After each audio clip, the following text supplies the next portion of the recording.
네, 안녕하세요. 이번 세션에서는 .NET5와 네이티브 프로그래밍이라는 주제로 발표를 진행하려고 하고요. 저는 .NET 데브의 남정현입니다. 오늘 살펴보려는 내용은 크게 5가지인데요.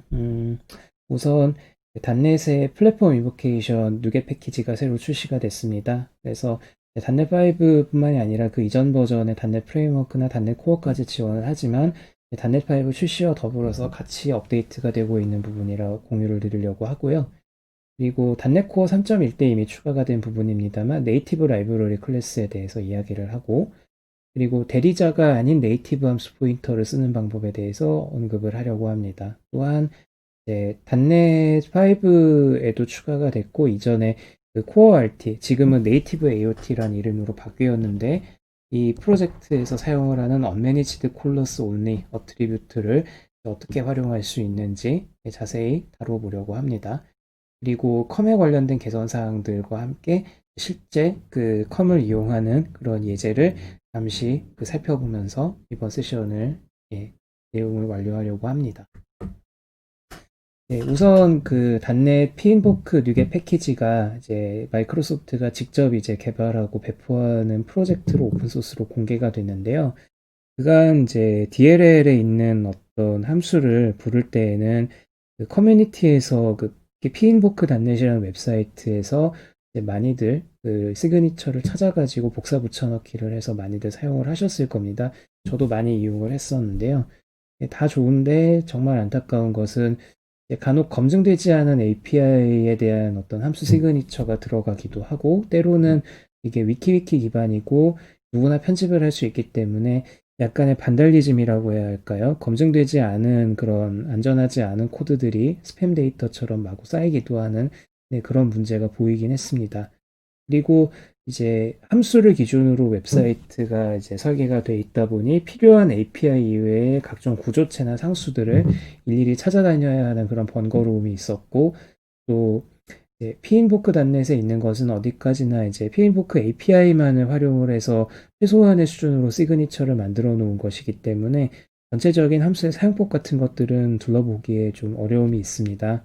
이제 이런 모든 문제점들을 극복을 하고 마이크로소프트에서 오픈소스로 꼼꼼하게 확실하게 단넷에서 부를 수 있는 그런 검증된 그 피인보크 시그니처와 약간의 도우미 함수들만 포장을 잘 해서 그런 오픈소스 라이브러리를 최근에 오픈을 했습니다. 근데 여기서 중요한 것은 보안과 성능 면에서 검증되고, 또 단넷의 이제 기본 퍼실리티를 잘 이용을 해서 이제 핸들을 할당받고 해제해야 되는 이런 부분을 그 iDisposa블과 세이프 핸들 타입으로 잘 상속해서 처리해 놓았기 때문에 누구나 쉽게 이제 플랫폼 인보케이션 API를 안전하게 부를 수 있는 그런 틀을 잘 갖추고 있어서 이제 앞으로는 이 라이브러리가 계속해서 발전해 나감에 따라서 부를 수 있는 API 종류가 더 늘어날 것이기 때문에 저는 이 API 이제 플랫폼 인보케이션 API를 부를 때에는 이제 이 단내 피인보크 누게 패키지에서 내가 원하는 작업을 먼저 수행할 수 있는지를 따져보시고 그 다음에 호출하는 것을 권해드리고 싶습니다.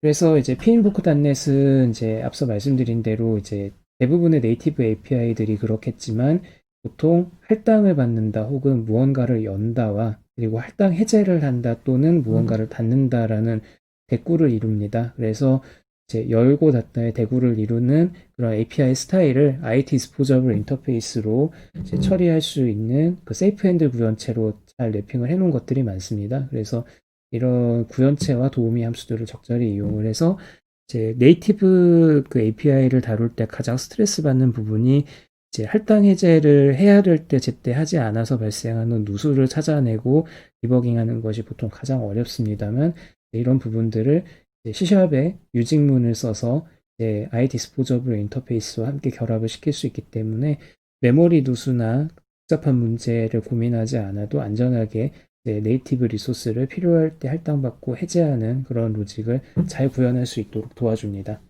그리고 단넷 런타임도 어떻게 보면 일종의 그런 네이티브 호스트를 이미 내포를 하고 있기 때문에 실제 C++ 코드를 실행하는 것과는 다소 차이가 있습니다. 그래서 이런 그 때에 따라서는 사용할 수 없을 수도 있는 그런 부분들을 제외하고 확실하게 안전하게 쓸 수 있는 그런 API만을 테스트 케이스로 검증을 해서 마이크로소프트가 공식으로 출시하는 그런 라이브러리이기 때문에 네, 여기서 믿고 쓸 수 있는 그런 API들이 많다고 보시면 되겠습니다. 네, 그래서 pinbook.net을 이용을 해서 윈도우 서비스를 제어하는 그런 샘플 코드를 잠시 살펴볼까 합니다. 네, 서비스를 제어할 수 있는 그런 API를 이제 pinbook 공식 라이브러리를 이용해서 한번 시험해 볼 텐데요. 예, 원래대로라면 네, 어떤 게 있을까요?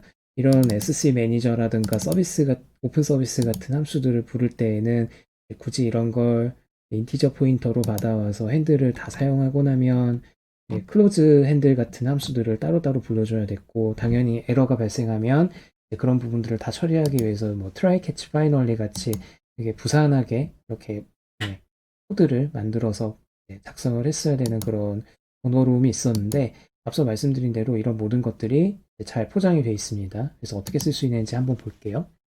우선 엔티 서비스 목록에 어떤 것들이 있는지 조회하기 위해서 그 이넘 서비스 스테이터스라고 한 함수를 호출을 해볼 건데 사실 이 함수도 그렇습니다.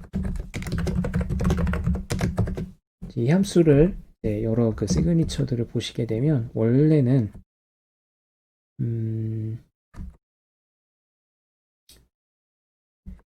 이제 굉장히 다양한 시그니처들이 존재를 하는데 이제 함수를 이제 불러서 어떤 식으로 이제 호출을 할 수 있는지 상당히 상세한 파라미터들을 지정할 수 있지만 다른 한편으로 네, 이런 식으로 그 몇 개 서비스가 리턴이 됐고 이제 계속해서 이게 한 번에 모든 데이터를 다 갖고 오는 것이 아니기 때문에 이제 페이징 단위로 불러서 함수들을 이제 함수들을 어떻게 호출할 건지 계산을 해서 상당히 꼼꼼하게 프로그래밍을 했어야 됐습니다. 근데 이런 부분들을 잘 포장을 해서 곧바로 이렇게 그 이넘 서비스 스테이터스를 포이치문으로 돌릴 수 있게 그러니까 네이티브 함수지만 마치 단넷 코드의 일부인 것처럼 굉장히 쉽게 사용할 수가 있죠. 그래서 이 each state의 그 디스플레이 네임, 서비스 네임 혹은 현재 서비스 상태 이런 부분들을 간편하게 조회할 수 있도록 잘 포장하고 있습니다. 그리고 서비스 제어 매니저를 이제 호출을 할 때에도 이렇게 오픈 SC 매니저의 시그니처를 보면 세이프 서비스 핸들이라고 해서 이 서비스 컨트롤 매니저 핸들을 얻어온 다음에 때가 되면 자동으로 이 유직문에 의해서 그 iDisposa블의 디스포즈 메서드를 통해서 서비스 컨트롤 매니저에 대한 핸들을 받도록 이렇게 코딩이 되어 있기 때문에 코드만 어디에서도 따로 트라이 파이널리 뭐 유직문 이런 부분들을 유직문만을 가지고서 클로즈 핸들을 따로 부르지 않아도 자동으로 기계적으로 닫히도록 그렇게 프로그래밍이 되어 있는 것을 보실 수 있고요. 서비스 핸들도 마찬가지입니다. 그래서 이렇게 그 엔티 서비스는 SCM이라는 걸 먼저 얻어와서 서비스를 열도록 되어 있기 때문에 이 순서대로 프로그래밍을 했고요. 그 다음에 쿼리 서비스 스테이터스에서 서비스의 이제 ASP.NET 스테이트 이거 단넷 프레임워크의 ASP.NET의 그 세션 스테이트 기본 서버죠. 이 서버 서비스를 상태를 조회를 해서 서비스가 아직 시작이 안 되어 있으면 시작을 시키거나 반대로 실행 중이면 이제 종료를 하도록 그리고 그 외 상태인 경우에는 상태만 표시하도록 그렇게 지금 로직을 만들어 봤습니다. 그래서 이 코드가 잘 작동할까요? 한번 살펴볼게요.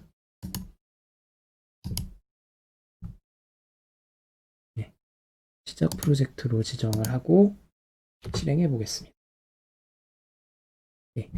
관리자 권한이 필요하다라고 되어 있는 부분이 있죠. 서비스를 다루기 때문에. 이 부분은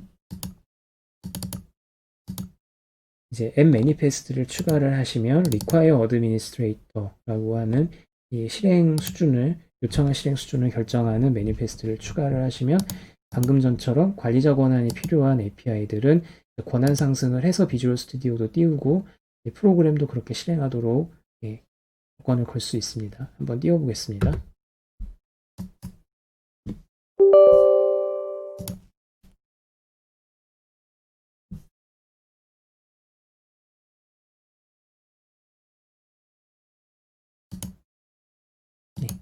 지금 잘 실행이 되었고요. 다시 실행해 보면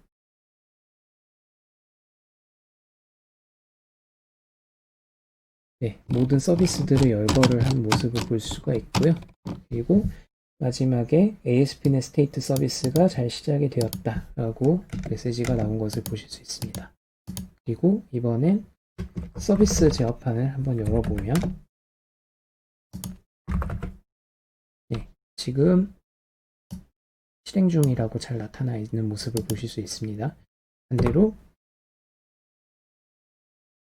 네, 서비스 중지가 잘 되었고 네, 새로 고침하면 네, ASP.NET 스테이트 서비스가 잘 종료된 것까지 확인하실 수 있습니다.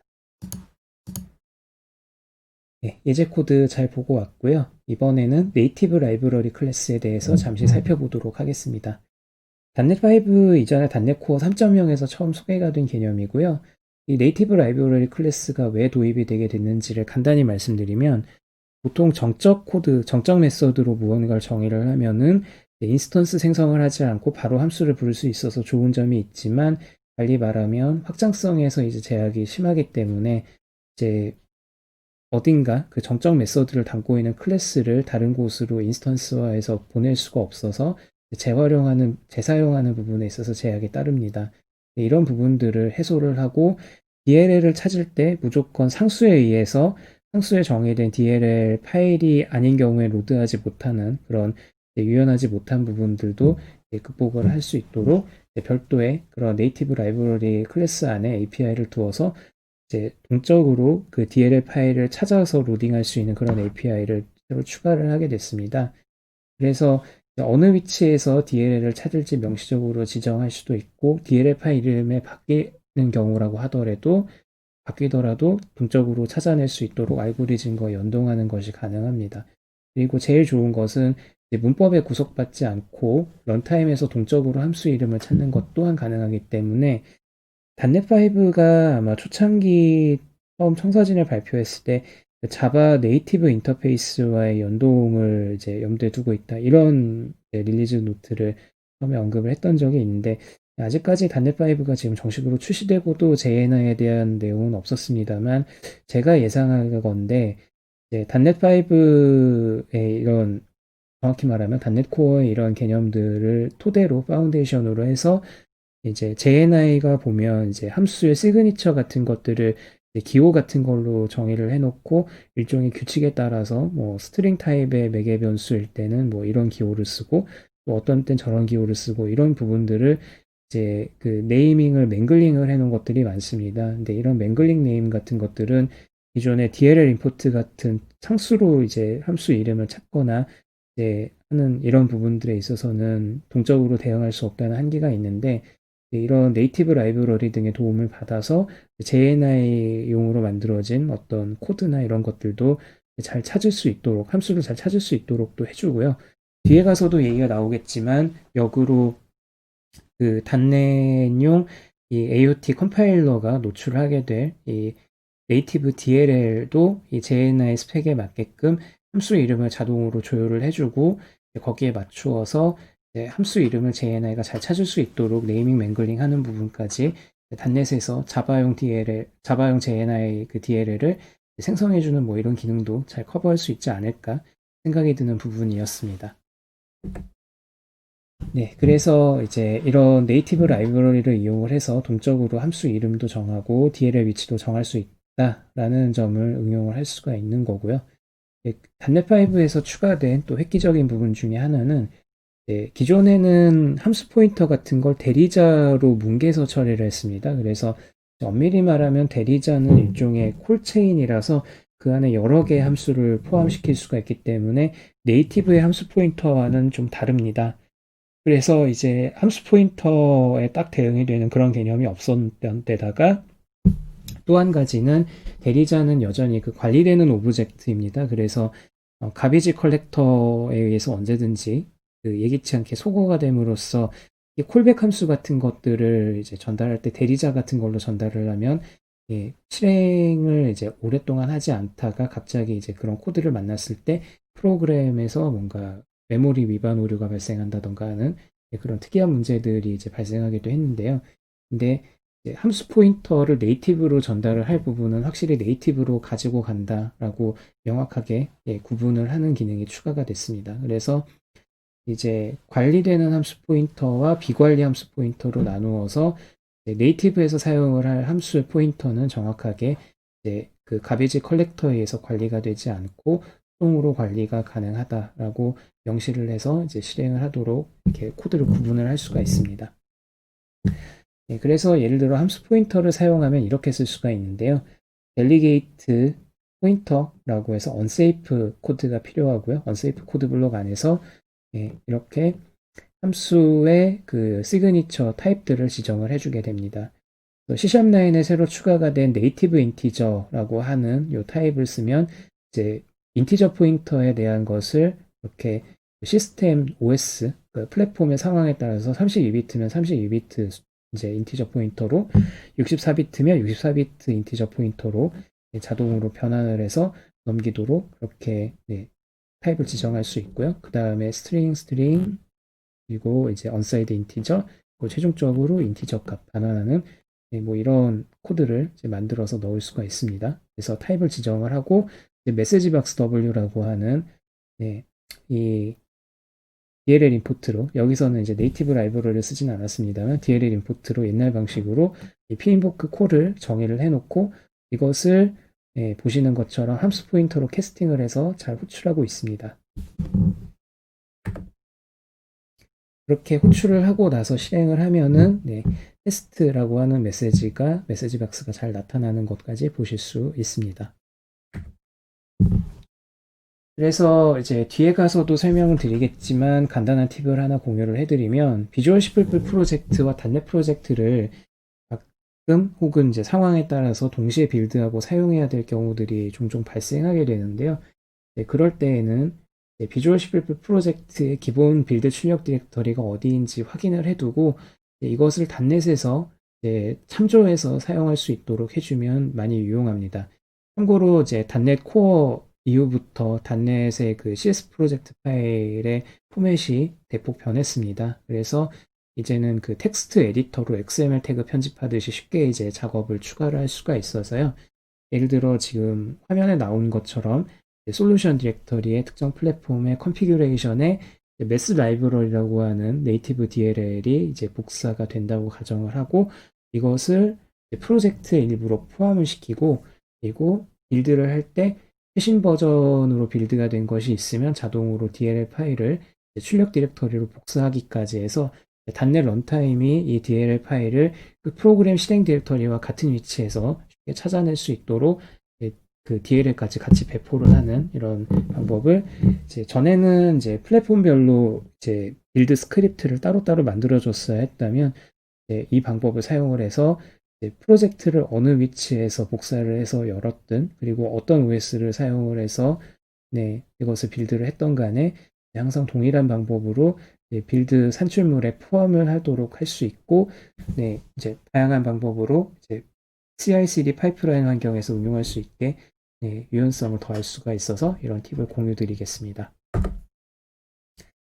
그래서 이제 네이티브 라이브러리 DLL을 실제로 빌드를 해서 이것을 그 네이티브 라이브러리 클래스로 로딩을 해서 쓰고 함수 포인터로 받아오는 방법까지 실제로 한번 데모를 시연해 보도록 하겠습니다. 이번에는 그 네이티브 DLL을 그 실제로 빌드를 해서 이제 사용하는 C샵에서 사용하는 그런 예제를 살펴볼 건데요. 피보나치 수열 예제를 그 마이크로소프트 닥스의 네이티브 코드로 데모가 올라와 있는 것이 있어서 그대로 한번 가지고 와봤습니다. 이제 소스 코드를 그 네이티브에서 어떻게 프로그래밍 했는지 잠시 살펴보면요. DLL 내부에서 사용할 용도로 static unsigned long 변수로 previous current 그 다음에 인티저로 인덱스 변수를 잡아두었고요. 피보나치 init 펑션에서 이런 함수들을 변수들을 초기화를 하고 그리고 피보나치 넥스트에서 실제 피보나치 수열 계산 그리고 current와 인덱스 반환까지 이렇게 4개 함수를 정의를 해 놓았고요. 그리고 헤더 파일을 보면 이 헤더 파일에서 이제 함수들을 어떻게 노출을 시킬 것인지 정의를 해놓고 있습니다. 그래서 이대로 빌드를 하게 되면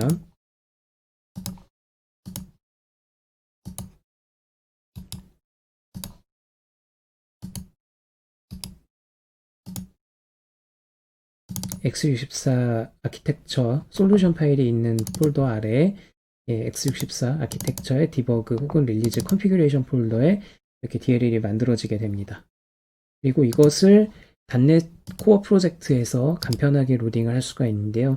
이전 같으면 이제 프로젝트 파일을 직접 편집을 하기가 쉽지 않았기 때문에 반드시 네이티브 라이브러리 코드에서 빌드 이벤트 후반에 일일이 파일을 복사하는 배치 파일 같은 것들을 스크립트를 따로 넣어줬어야 했습니다. 이제 단넷 코어에서는 이제 프로젝트 파일을 간단하게 편집할 수가 있기 때문에 이렇게 비주얼 스튜디오에서 바로 편집하실 수도 있고요.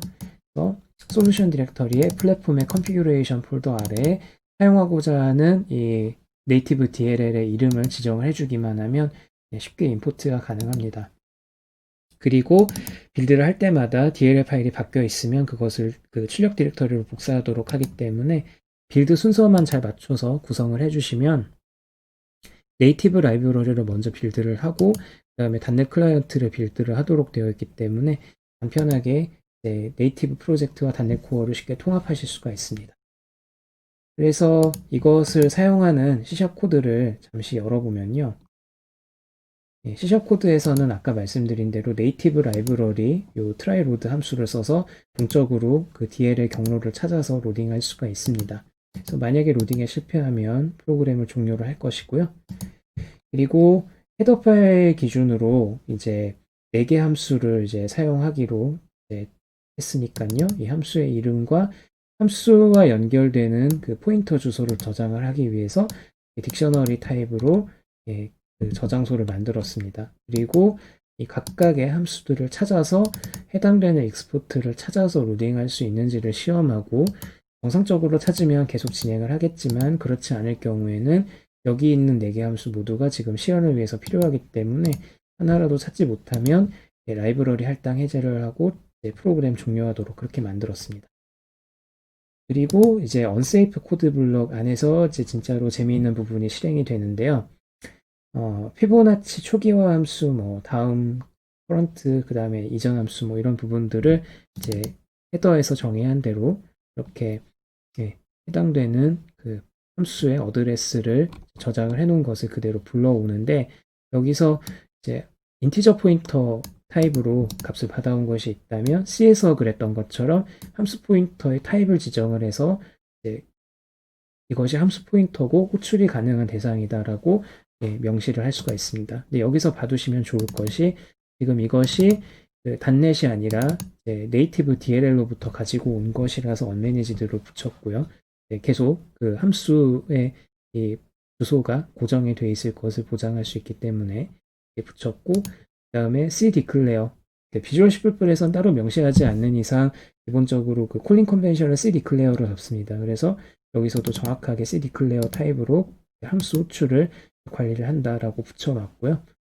그 외에도 이제 이렇게 그 unsigned long 타입의 이제 64비트 unsigned 인티저를 이제 인자를 2개를 받고 반환값이 없으므로 void 타입으로 반환값이 없는 함수를 명시하고 있습니다. 그리고 좀 미묘했던 부분인데요. 이 C에서 불리언 타입은 C# 기준으로 바이트, 그러니까 1바이트짜리 인티저로 취급이 됩니다. 그래서 이 부분이 정확하게 맞지 않아서 여기서도 그대로 불리언 타입을 썼었을 때 이제 어떤 때에는 이것이 그 펄스로 취급이 돼야 될 부분이 트루로 취급이 된다던가 값이 오염이 되는 문제가 생겼었거든요.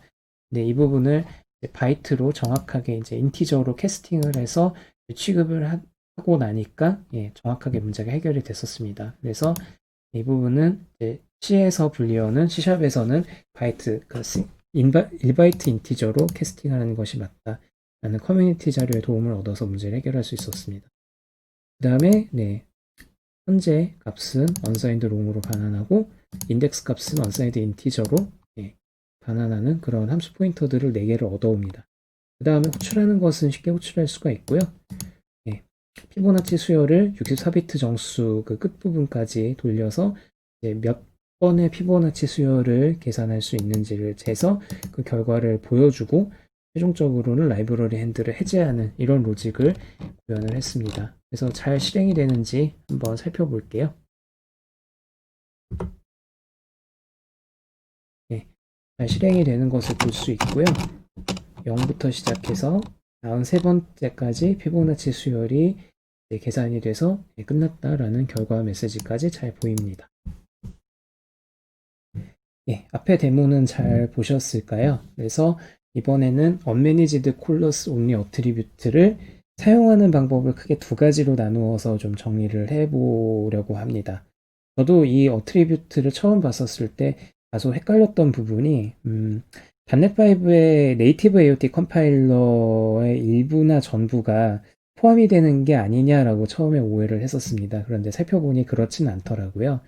그래서 이 Unmanaged Callers Only Attribute가 실제 그 .NET DLL의 이런 그 DLL 익스포트 영역을 데이터를 써주는 역할을 하는 것이 아닌가라고 생각을 했는데 실제로 그렇진 않았습니다. 근데 .NET5에도 굳이 이 어트리뷰트가 들어간 이유는 큰 사용법은 이렇습니다. 콜백으로 넘길 메서드에 이 어트리뷰트를 부착을 함으로써요. 대리자로 포장을 해서 주소를 얻을 경우에 앞서 말씀드린 대로 상황에 따라 대리자가 가비지 컬렉터에 의해서 소거가 돼가지고 콜백 호출이 실패하는 경우를 방지할 때 이것을 사용을 합니다. 이 함수 포인터를 사용을 할 때 이제 이것이 가비지 컬렉터에 의해서 관리되는 것이 아니고 언제든 네이티브 코드에서 항상 접근할 수 있도록 그 함수 포인터 주소가 열려 있다라는 의미로 고정이 돼 있다라는 의미로 이 어트리뷰트를 붙여서 노출을 하는 방법으로 쓸 수가 있었고요. 다른 방법은 이제 제가 이전에 블로그 포스트로도 올렸던 부분이지만 정말 IL 컴파일러를 사용을 해서 이 어트리뷰트를 포함하는 메서드는 네이티브 익스포트 테이블에 등재를 시키는 것입니다. 그래서 이 방법으로 사용을 하려면 IL 컴파일러로 단순히 이런 그 네이티브 익스포트에만 노출을 시키는 것이 아니고요. 진짜로 DLL을 빌드를 해야 됩니다. 정말 안타깝게도 아직 현 시점에서 IL 컴파일러는 단넷의 모든 피처들을 전부 다 컴파일할 수 있지는 않습니다. 그래서 컴이나 WPF, 윈폼 같은 복잡한 기능들이 들어가면 컴파일에 아직은 실패할 수 있고요. 그리고 단넷 런타임이 필요 없어지게 되지만 동시에 리플렉션을 이제 복잡하게 사용을 하거나 다른 고도화된 기능도 같이 사라지기 때문에 이런 부분들에 있어서는 트레이드 오프가 있어서 잘 선택해서 사용을 하셔야 되는 그런 제약사항이 있습니다.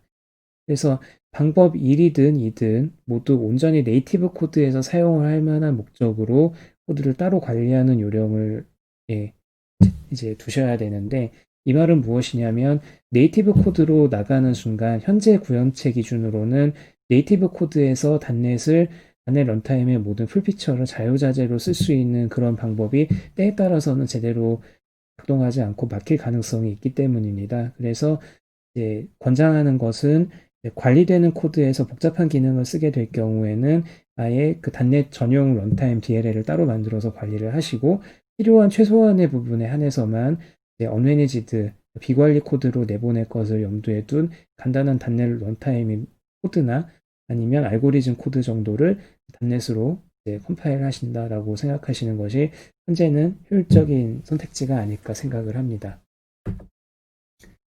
예, 그래서 이제 네이티브 AOT 컴파일러를 이용을 하시게 되면요. 지금 화면에 보이는 것처럼 디펜던시즈라는 유틸리티가 있습니다. 이거 과거에 그 마이크로소프트가 디펜던시 워커라고 하는 유틸리티를 이제 비주얼 스튜디오에 번들링해서 내놓았던 적이 있는데 그것의 오픈소스판 새 버전이라고 보시면 됩니다. 그래서 이 디펜던시로 이 DLL, 네이티브 DLL 만든 것이 show message와 show message w라고 하는 함수를 만들었다면 이렇게 그 익스포트 테이블로 잘 노출이 되어 있다는 것을 확인할 수가 있습니다. 네. 그래서 실제 네이티브 DLL을 어떻게 만들 수 있는지 간단한 데모를 살펴보도록 하겠습니다. 네, 이번에는 네이티브 DLL을 그 C샵에 정확히 말하면 단넷의 IL 컴파일러를 이용해서 빌드하는 방법을 조금 살펴보려고 합니다. 예, 그래서 네이티브 라이브러리를 이제 그 컴파일을 해서 단넷 코어가 설치가 되어 있지 않거나 단넷 관련 런타임이 빠져 있다고 할지라도 빌드를 해서 실행할 수 있는 그런 예제를 보이려고 하는데요. 지금 보시는 것처럼 이제 메시지 박스를 이제 p인보크로 이제 시그니처로 추가를 했습니다. 그리고 unmanaged colors only attribute를 써서 이 함수가 show message라고 하는 함수로 노출이 되도록 할 것이고, 콜링 컨벤션은 스탠다드 콜로 콜링 컨벤션을 잡아서 출력을 할 겁니다. 그리고 지금 이 함수 인자 구성이 좀 독특해서 잘 봐두시면 좋을 것 같은데요. runDLL32라고 하는 시스템 유틸리티가 있습니다. 되게 오래전부터 포함이 되어 있던 그 기본 유틸리티인데요. 이 유틸리티가 하는 일은 원래대로라면 DLL은 이제 반드시 DLL 안에 있는 코드를 사용하고 싶으면 별도의 exe 파일로 이제 정적이든 동적이든 링크를 해서 사용해야만 합니다. 근데 이제 이렇게 사용하는 것이 아니고 처음부터 OS가 미리 약속이 된 형태로 이런 인자들을 가진 함수들을 이제 DLL에서 구비를 해놓고 있다면 전후 맥락 없이 이제 DLL 내에 그 함수 이름만 찾아서 파라미터를 지정을 하면 그대로 이제 실행을 해주는 그런 도우미 기능을 내장을 하고 있습니다. 이 기능 덕분에 여러 가지 그 DLL을 마치 모듈처럼 사용할 수 있는 그런 확장성을 얻을 수 있게 되었는데요. 그런 기능을 사용하는 것이 대표적으로 우리가 그동안 보아왔던 클래식 제어판입니다. 그래서 예를 들어 이런 마우스 같은 걸 특성을 들어가 보면 이것이 이제 runDLL32로 실행한 결과라고 보시면 되는데요. 마찬가지로 저는 여기서 두 개의 함수를 runDLL32를 이용해서 호출할 수 있게끔 프로그래밍을 해보았습니다. 그래서 비유니코드와 유니코드 버전 함수로 나누어서 프로그래밍을 했는데요. 근데 이제 이 코드를 실제로 그 네이티브 DLL로 컴파일을 할 수 있으려면 이제 몇 가지를 준비해 주셔야 됩니다. 첫째는 NuGet.config에서 아직은 이 IR 컴파일러가 완성된 기능이 아닙니다. 계속해서 그 나이틀리 빌드가 만들어지고 있는데 이 단넷 익스페리먼털이라고 하는 별도 리포지터리에 별칭을 붙여서 이 주소에 해당되는 제이슨 그 피드를 받아서 최신 버전의 패키지가 있으면 무조건 업데이트해서 실행하도록 하려고 이런 것을 두었습니다. 그리고 저 새로 추가한 피드에만 존재하는 그런 패키지인데 microsoft.net.ir 컴파일러라는 패키지를 6.0.0으로 시작하는 가장 최신 버전을 받아서 패키지 참조로 추가해달라라고 지금 넣었습니다. 이렇게만 해두면 퍼블리싱하는 과정에서 자동으로 IR 컴파일러가 호출이 되고 네이티브 DLL이 만들어지는 그런 장치가 자동으로 부착이 되게 됩니다. 그리고 이것을 활용하는 것으로 간단하게 퍼블리싱 스크립트를 만들어 보았는데요. 네. 참고로 이 스크립트는 그냥 실행할 수는 없고 이 IR 컴파일러가 또 내부적으로는 그 링커를 사용합니다. 정확하게는 비주얼 11불의 링커를 사용하기 때문에 이제 반드시 비주얼 11불 그 커맨드 라인 툴을 이용을 해서 64비트 커맨드 라인 툴을 이용을 해서 윈도우즈에서 빌드를 하셔야 되고요. 만약에 리눅스나 맥OS에서 빌드를 하실 경우에는 별도로 분리된 쉘을 이용하시는 것이 아니라 이제 빌드 에센셜이라던가 아니면 그 C 컴파일러나 이제 오브젝트 링커 등을 패키지 매니저로 설치를 하신 다음에 기본 패스 경로상에 잡힐 수 있도록 설정을 해주시고 그것을 가지고서 이 단넷 퍼블리시 명령으로 네이티브 라이브러리를 빌드를 하도록 요청을 하면 그때도 이제 리눅스와 맥OS용으로 다이나믹 라이브러리가 빌드가 되게 됩니다. 여기서 윈도우즈 기준으로 설명을 드린 것이고요. 이렇게 해서 빌드를 한 DLL 파일이 있으면 실행을 runDLL32 파일을 이용을 해서 그대로 실행을 하실 수 있습니다. 네, 실제로 한번 빌드를 해서 실행을 해보도록 하겠습니다.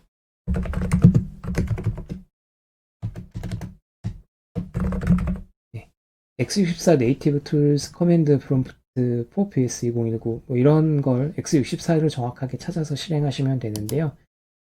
만약에 이 쉘 스크립트를 찾으실 수 없다면 확인해 보셔야 될 것이 비주얼 스튜디오 설치 관리자를 띄우셔서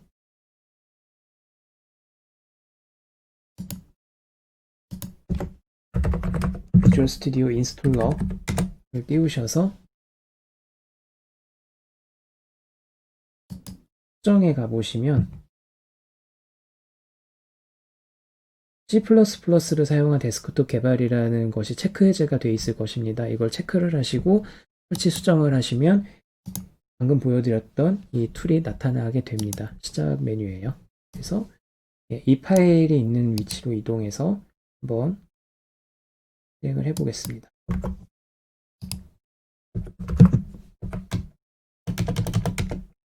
정확하게 디렉터리를 변경을 해주고요. Publish and Run CMD를 실행을 하겠습니다.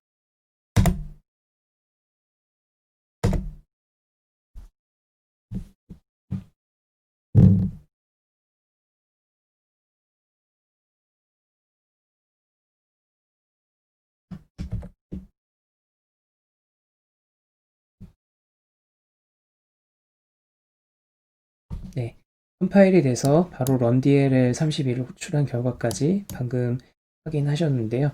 이제 이와 같은 형태로 네이티브 DLL을 만들어서 이제 배포를 할 수가 있고, 실제로 만들어진 DLL에 이제 잘 그 익스포트 테이블이 기록이 됐는지도 한번 살펴보겠습니다.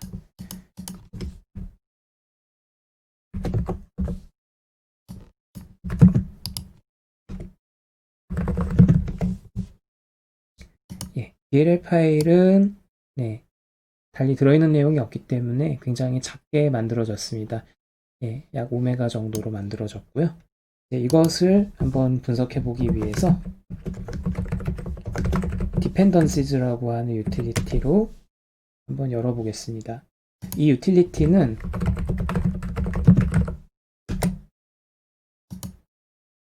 앞서 말씀드렸던 대로 오픈소스로 공개가 돼 있고 누구나 받아서 실행을 해 보실 수 있습니다.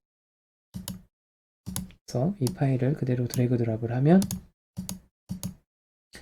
예, 의도한 대로 showMessage와 showMessageW 함수가 익스포트가 잘 돼 있습니다. 그 외에도 이제 특이한 점은 이렇게 단넷 코어에 대한 종속성이 어디에도 들어있지 않고요.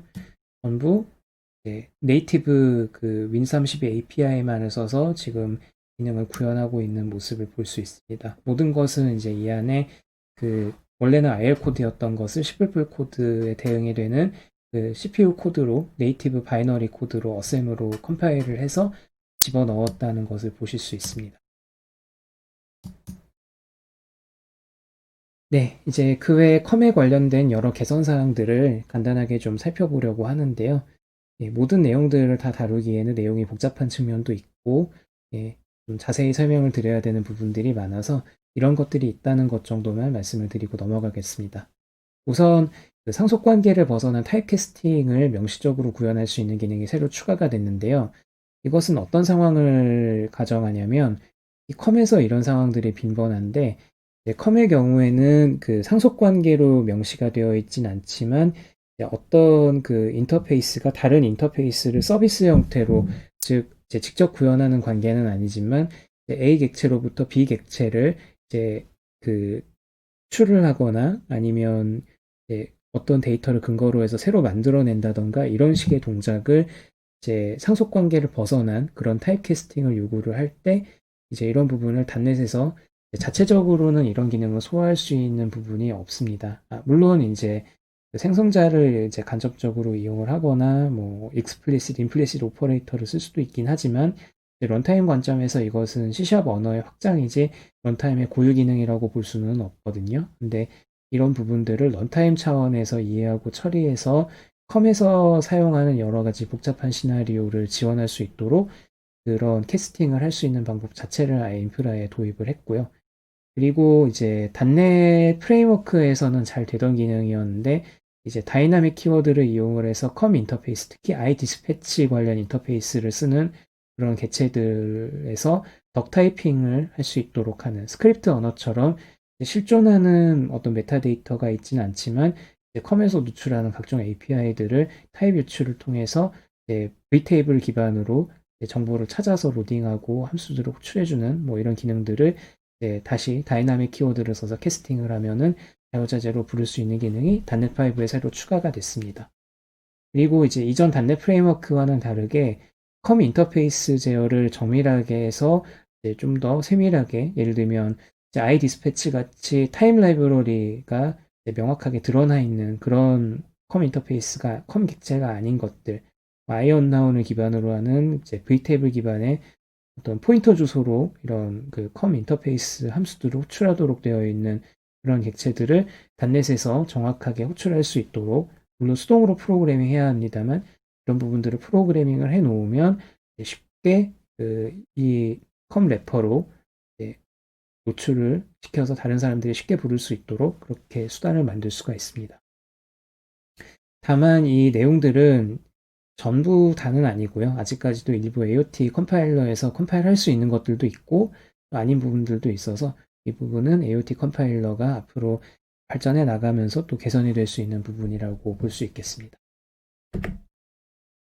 네, 그래서 이렇게 복잡한 내용들을 많이 얘기를 하긴 했는데요.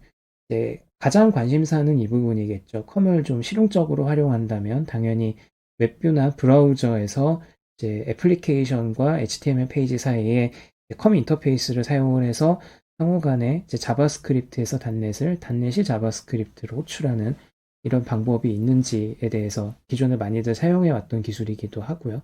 이런 부분들이 여전히 잘 작동하는지, 단넷 코어뿐만 아니라 단넷 5에서도 잘 작동하는지 간단하게 데모를 좀 보여드리도록 할까 합니다. 네, 이번에는 웹뷰 툴을 이용을 해서 엣지 크로미움 브라우저를 윈폼 애플리케이션에 띄우고 단순히 띄우는 것만이 아니라 웹브라우저 안에서 단넷 코드를 호출하거나 반대로 단넷에서 웹브라우저를 제어하는 뭐 이런 기능들을 한번 시험을 해보려고 합니다. 예, 그래서 웹뷰2 기반의 이제 기능을 시험을 하시려면 반드시 웹뷰2 런타임을 개발자 컴퓨터에는 미리 설치를 따로 해주셔야 됩니다. 그래서 에버그린 스탠드얼론 인스톨러를 이제 해당되는 그 애플리케이션 아키텍처에 맞게 받아서 설치해 주시면 되고요. 또 상황에 따라서 부트스트래퍼를 이제 포함을 하도록 해서 애플리케이션과 함께 배포가 되도록 의도하실 수도 있습니다. 그래서 저는 윈폼으로 데모를 보여드리려고 하고요. 윈폼에서 필요한 초기화 함수들을 지정을 합니다. 그리고 크리에이트 브라우저 윈도우라고 하는 걸 이용해서 브라우저 창 컨트롤 하나만 가지고 있는 폼을 띄우고 이것을 이제 메시지 루프를 활성화를 하는 그런 코드를 지금 넣어둔 상태입니다. 그래서 앞서도 말씀드렸다시피 이제 코어 웹뷰 to ready라고 하는 이 이벤트가 중요하다고 했는데요. 이 이벤트를 만난 이후에 비로소 웹뷰2의 그런 기능들을 내적으로 제공하는 API들을 단넷에서 액세스를 할 수가 있게 되니까 이 규칙은 지켜주셔야 됩니다.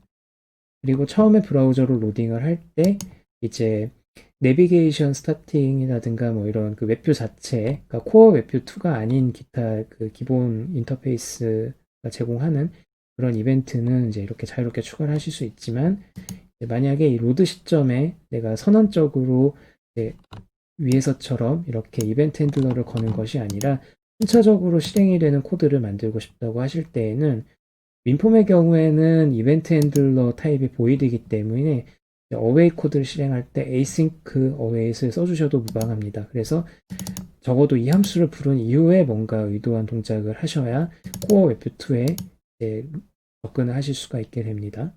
그래서 여기까지 코딩을 하신 다음에 이제 지금 보고자 하는 것은 그 부분입니다. 이제 웹뷰2가 매번 페이지를 로딩을 할 때마다 그 브라우저 창의 주소창 부분에 텍스트를 현재 보고 있는 페이지의 주소로 갈아치우도록 하는 뭐 그런 부분을 만들고 싶은 건데요. 그럴 때 두 가지를 할 수가 있습니다. 첫째는 그 웹뷰2에 매번 그 문서가 만들어질 때마다 자동으로 실행을 할 스크립트의 내용을 예약을 할 수가 있습니다. 그래서 크로미움의 이제 고유한 그런 API라고 보셔도 되는데요. window.chrome.webview post message에서 현재 보고 있는 그 문서의 URL을 이제 웹 메시지로 보내도록 요청을 하게 되면 웹 메시지를 수신하는 이 이벤트 핸들러에서 어드레스 바의 텍스트에 그 텍스트를 받아서 제 주소를 넣고 다음 제 메시지 수신자한테 그것을 계속 토스해서 보내도록 그렇게 지금 만들어 둔 겁니다. 이 기능을 이용을 하면 주소창에 계속해서 페이지가 전환이 될 때마다 바뀐 주소가 표시가 되는 그런 구조를 만들 수가 있는 것이고요. 그 외에도 개발 도구를 사용하지 않도록 하고자 할 때에는 이렇게 웹뷰2 레디를 이벤트를 만난 이후에 DevTools Enabled를 펄스로 지정하는 것까지 하실 수 있습니다. 그래서 한번 실행을 해보겠습니다.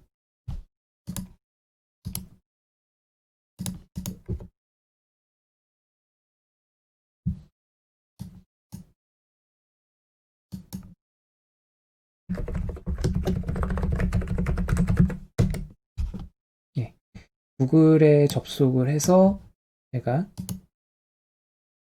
다른 걸 호출을 해보면 페이지를 이동해 보면 이렇게 주소가 잘 바뀐 것을 확인하실 수 있습니다. 그리고 이제 기존의 그 레거시 인터넷 익스플로러 웹뷰를 사용할 때 많이들 이용하셨을 법한 기능을 다시 설명을 드리려고 하는데요. 바로 그 익스터널, 윈도우.익스터널에 해당되는 그런 기능입니다.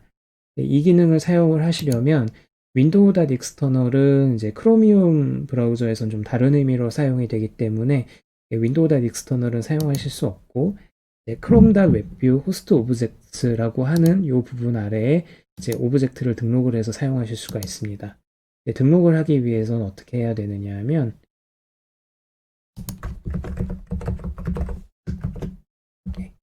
마찬가지로 웹뷰2 레디에서 이제 add host object to script라고 하는 함수를 써서 별명과 함께 등록하려고 하는 객체를 여기에 넣어주시면 됩니다. 근데 이 브릿지라고 하는 것은 제가 직접 만든 클래스고요.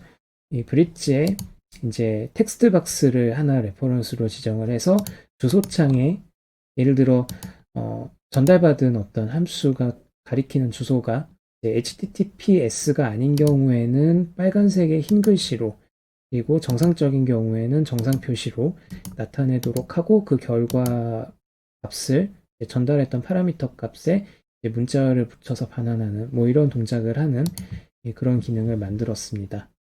그래서 이것을 활용을 하기 위해서 어떻게 했느냐면 페이지가 이동이 될 때마다 주소값을 받아온 다음에 이 주소값을 확인을 해서 주소가 HTTPS로 시작하는 경우 또는 about blank로 시작하는 경우에는 이제 안전한 것으로 취급을 해서 이제 안전한 경우에는 정상적으로 그리고 HTTP로 시작하는 경우에는 혹은 기타 다른 경우에는 안전하지 않은 것으로 고쳐서 표시하도록 그렇게 지금 만들어 두었습니다. 그래서 실행을 한번 해보면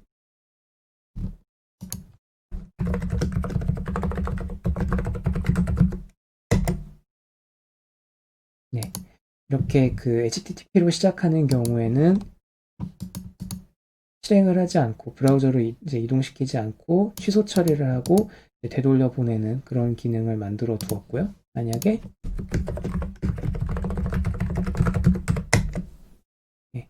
이제 HTTPS를 쓰거나 about blank를 사용을 하면 페이지가 정상적으로 보이도록 이렇게 만들어 두었습니다. 여기서 캔슬을 할 때 한 가지 알아두시면 좋은 것이 이제 단순히 about blank 같은 이런 그 예약된 그런 주소들의 경우에는 여기서 캔슬을 true로 지정했다고 하더라도 실제로 취소가 되지 않는 그런 특이사항이 있습니다. 그래서 이 부분은 적절하게 활용하시면 또 여러 가지 상황에 이제 응용을 해서 브라우저의 확장 기능을 이제 그 따로 플러그인을 개발하지 않더라도 이렇게 빌트인으로 그 애플리케이션 내에서 개발할 때는 얼마든지 응용할 수 있는 여지가 있어서 잘 활용하시면 좋을 것 같습니다.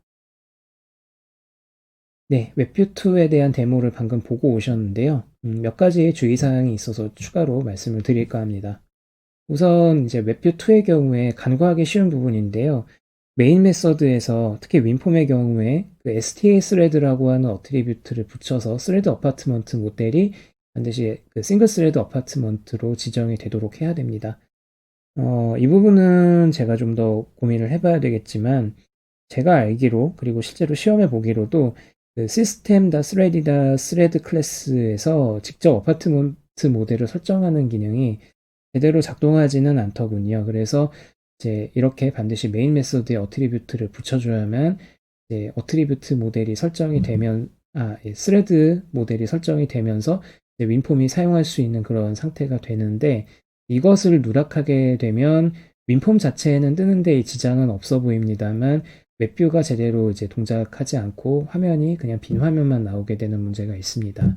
이 부분은 웹뷰2의 라이브러리가 개선이 되면 해결이 될 수도 있는 부분인데 현재는 이제 아무런 그런 전후 경고가 없기 때문에 이 어트리뷰트를 누락하고 나서 실행을 했을 때 문제가 어디에 있는지 알아차리기가 어려운 부분이 있어서 언급을 드리는 부분이고요. 특히 이 부분에 영향을 받는 것이 아쉽게도 C#9의 탑레벨 프로그램에 영향을 받습니다. 즉 탑레벨 프로그램으로 윈폼을 띄우시게 되면 STS레드 어트리뷰트를 붙일 만한 공간이 없기 때문에 이제 웹뷰2가 제대로 작동하지 않을 수 있고요. 그리고 이제 코어 웹뷰2 레디 이벤트를 사용을 하시거나 혹은 ensure core web2 async 뭐 이런 함수를 앞에 await을 붙여서 대기를 하셔야 그 이후부터 core web2라고 하는 내부 그 돔 오브젝트와 홈 모델에 접근을 하실 수가 있습니다. 그래서 이 부분을 또 누락을 하시게 되면 이전에 그 인터넷 익스플로러 기반의 웹브라우저 컨트롤과 또 상이한 부분이기 때문에 그 놓치지 않도록 주의하셔야 될 것 같습니다. 그리고 보안에 민감한 데이터를 취급을 하는 애플리케이션에서는요, 반드시 앞서 말씀드린 이 레디 이벤트를 거친 이후에 웹뷰의 코어 웹뷰 2의 세팅즈에 R DevTools Enabled 속성을 펄스로 돌려주시는 것을 권해드립니다. 이것을 하지 않을 경우에는요, 놀랍게도 이제 이 웹뷰 2 창에다가 포커스를 걸고 그 상태에서 F12키를 누르면 진짜로 데브툴이 뜹니다. 그 크롬의 디벨로퍼 툴이 그대로 뜨는 거고요. 이런 문제를 피하기 위해서는 반드시 이 설정을 펄스로 걸어 놓고 그 HTML 소스가 노출이 되지 않게 잘 신경 쓰셔야 한다라는 점이 있겠습니다. 그 외에 더 많은 정보들을 이제 전달을 해드리고 싶었는데요. 내용이 원체 많기 때문에 몇 가지 링크로 가름하겠습니다. 이전에 코어 RT 프로젝트를 찾으셨던 분들께서는요, 계속해서 이 네이티브 AOT라고 하는 피처로 런타임 랩이라고 하는 리포지터리 안에서 관련 정보를 계속 업데이트되는 IR 컴파일러의 최신 상황들을 보실 수가 있습니다. 그리고 웹뷰2 외부와 호스트와 통신할 수 있도록 개체를 등록하고 활용하는 좀 더 기술적인 방법들은 지금 화면에 보시는 이 링크를 통해서 마이크로소프트 닥스에 접근을 하셔서 정보를 얻어오실 수 있으니까요. 꼭 한번 읽어보시고 또 원하는 기술이 있는지 또 활용 예제가 있는지 또 참고하시면 좋을 것 같습니다. 제가 준비한 내용은 여기까지고요. 오늘 세션뿐 아니라 다른 세션들도 또 유용한 정보들을 많이 제공을 하고 있으니까요. 시간 내서 다른 세션들도 꼭 한번 둘러보셨으면 좋겠습니다. 감사합니다.